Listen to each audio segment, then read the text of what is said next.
ശ്രീരാമചന്ദ്രസ്വാമിക്കും ലക്ഷ്മണനും സീതാദേവിക്കുമൊക്കെ വനത്തിലേക്ക് പോകാനുള്ള എല്ലാ തയ്യാറെടുപ്പുകളും ഒരുങ്ങി. ഭഗവാൻ കാട്ടിലേക്ക് പോകണം എന്നായിരുന്നു കൈകേയിയുടെ ആഗ്രഹം. പക്ഷേ ഭഗവാൻ പോകണ്ടെങ്കിൽ കൂടെ സദാ ഞാനുണ്ടാവുമെന്ന് ലക്ഷ്മണൻ തീരുമാനിച്ചു.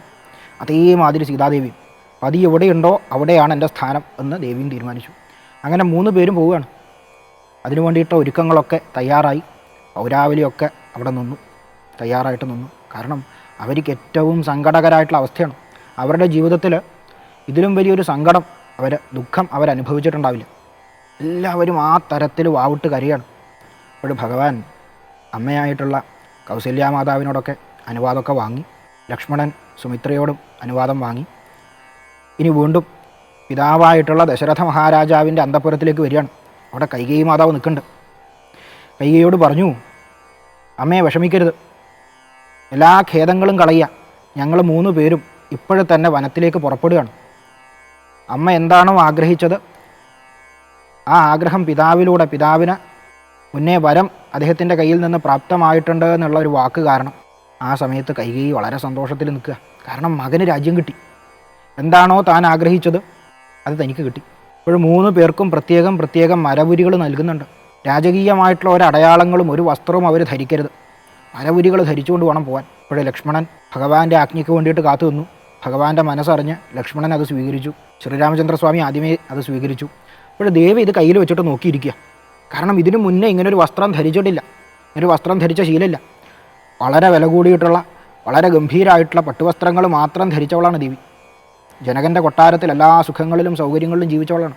അത് കഴിഞ്ഞ് ദശരഥ മഹാരാജാവിൻ്റെ കൊട്ടാരത്തിൽ ശ്രീരാമചന്ദ്രസ്വാമിയുടെ പത്നിയായിട്ട് ഭാര്യയായിട്ട് വന്നപ്പോഴും സുഖങ്ങളാണ്, സൗകര്യങ്ങളാണ്.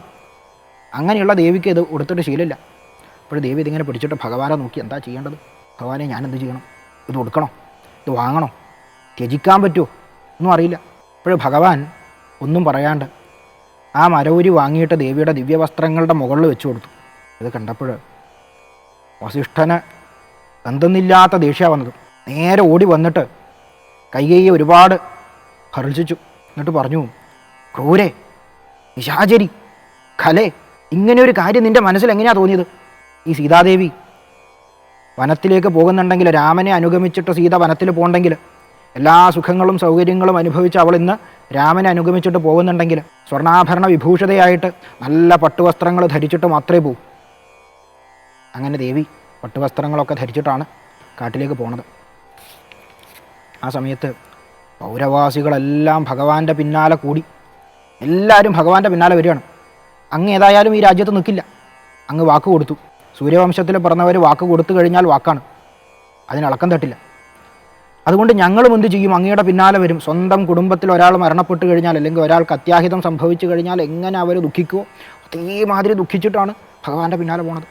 വാവിട്ട് നിലവിളിച്ചിട്ട് നെഞ്ചത്തടിച്ച് കരഞ്ഞിട്ടാണ് പോണത്. ആലോചിച്ച് നോക്കുക.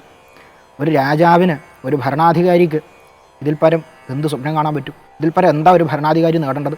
പ്രജകളുടെ ഹിതം അനുസരിച്ച്, പ്രജകളുടെ നന്മയനുസരിച്ച് പ്രവർത്തിക്കണ ഒരു ഭരണാധികാരിക്ക് ഇതിൽ പരം മറ്റൊന്നും നേടാനില്ല. പ്രജകളുടെ സ്നേഹം ഇന്ന് ഏത് ഭരണാധികാരിക്ക് അത് സ്വപ്നം കാണാൻ പറ്റും? ശ്രീരാമചന്ദ്രസ്വാമി ഏറ്റവും ഉത്തമനായിട്ടുള്ള, ഭാരതം കണ്ടിട്ടുള്ള, ലോകം കണ്ടിട്ടുള്ള ഏറ്റവും ഉത്തമനായിട്ടുള്ള ഭരണാധികാരിയാണ്. എഴുത്തച്ഛൻ അങ്ങനെ പറഞ്ഞു വെക്കുന്നുണ്ട്. പ്രജകൾ പിന്നാലെ ഓടുക, ഭഗവാനെ ഞങ്ങൾ വരും.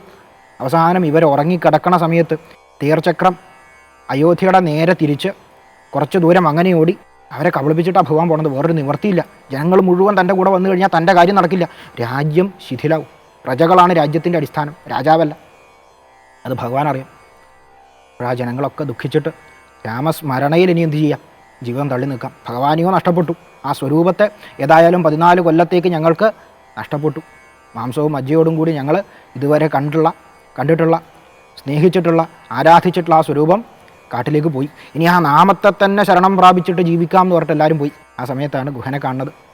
ഗുഹൻ ഭഗവാന്റെ ഈ അവസ്ഥ കണ്ടിട്ട് പറയാണ്, അങ്ങ് എൻ്റെ കൊട്ടാരത്തിൽ വസിച്ചോളൂ, ഞാനത് വളരെ ഗംഭീരമായിട്ട് ഭംഗിയായിട്ട് സൂക്ഷിക്കാം, വൃത്തിയാക്കാം, അങ്ങ് അവിടെ വസിച്ചോളൂ എന്ന് പറഞ്ഞു. ആ സമയത്ത് ഭഗവാൻ അതൊക്കെ തിരസ്കരിച്ചു.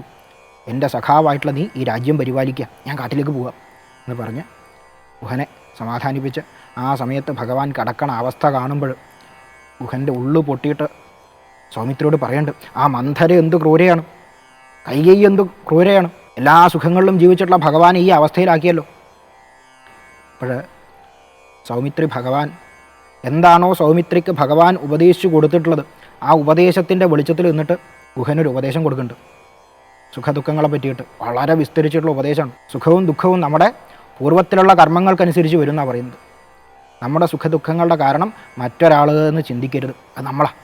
അതുകൊണ്ട് എല്ലാറ്റിനെയും സ്വീകരിച്ച് രാമനാമം ജപിച്ചിട്ട് അതിനൊക്കെ രാമനാമത്തിൽ സമർപ്പിച്ചിട്ട് ജീവിക്കാൻ പറഞ്ഞു. അത് കഴിഞ്ഞിട്ട് അവർ ഗംഗ കടക്കാനുള്ള ഉദ്യമത്തിലേക്ക് പോവുകയാണ്.